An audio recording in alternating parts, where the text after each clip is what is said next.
Bihar UP में एक कहावत है, देसी कहावत, गांव गांव में बोली जाती है, थूक कर चाटना। अगर बिहार से आने वाली खबर सही है तो चुनाव आयोग के बारे में यही कहा जा सकता है। वो चुनाव आयोग जिसने एक तरफा फैसला किया, तानाशाही रवैये के साथ लागू कर दिया कि बिहार के करीब 8 करोड़ वोटर्स, अगर एग्जैक्ट देखें तो बिहार के 7 करोड़ 89 लाख वोटर्स की नए सिरे से गिनती होगी स्पेशल इंटेंसिव रिवीजन के तहत, और उन वोटर्स से अपनी नागरिकता या अपने मताधिकार को प्रमाणित करने के लिए उन्हें दस्तावेज जमा करने पड़ेंगे। यह चुनाव आयोग ने फैसला किया।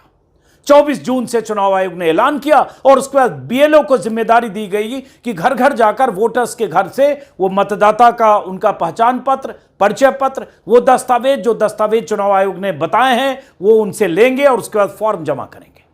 और जिनके पास वो दस्तावेज होंगे, 11 में से कोई दस्तावेज जो जरूरी है, जिस पर मैं कई बार 4-5 बार वीडियो में बात कर चुका हूं, वही मतदान कर पाएंगे और वही नई वोटर लिस्ट में उन्हीं का नाम शामिल किया जाएगा। लेकिन अब जो खबरें आ रही है कि चुनाव आयोग ने रवैया लचीला किया है।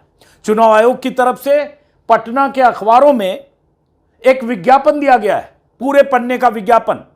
उस विज्ञापन में क्या कहा गया है और क्यों कह रहा हूं कि अगर चुनाव आयोग पलटा अपने फैसले से, जिस फैसले पर एतराज जताते हुए तमाम विपक्षी दलों ने चुनाव आयोग से मीटिंग की, चुनाव आयुक्त के पास मिलने गए, और इस बीच सुप्रीम कोर्ट में याचिका दायर हो गई है एडीआर की तरफ से, योगेंद्र यादव की तरफ से। 9 तारीख को सुप्रीम कोर्ट में उसकी सुनवाई है। सुनवाई से पहले बिहार से खबरें आ रही है कि चुनाव आयोग ने एक विज्ञापन दिया है और उस विज्ञापन में चुनाव आयोग ने अब जो मतदाताओं से कहा है कि वो बिना दस्तावेज के फॉर्म तत्काल भरकर जमा कर सकते हैं। बीएलओ को कहा है उनसे फॉर्म कलेक्ट कर लें। यानी चुनाव आयोग ने उन दस्तावेजों की जो लिस्ट बनाई थी, 11 दस्तावेज, जिस पर सवाल उठ रहे थे कि बिहार के बहुत बड़े मतदाता वर्ग के पास वो दस्तावेज नहीं होंगे, खासकर 2003 के वोटर लिस्ट में जो वोटर नहीं थे, जिनकी तादाद 2 करोड़ 93 लाख वोटर्स हैं, उनमें से लाखों वोटर्स छूट सकते हैं। यही सवाल लगातार उठाए जा रहे थे।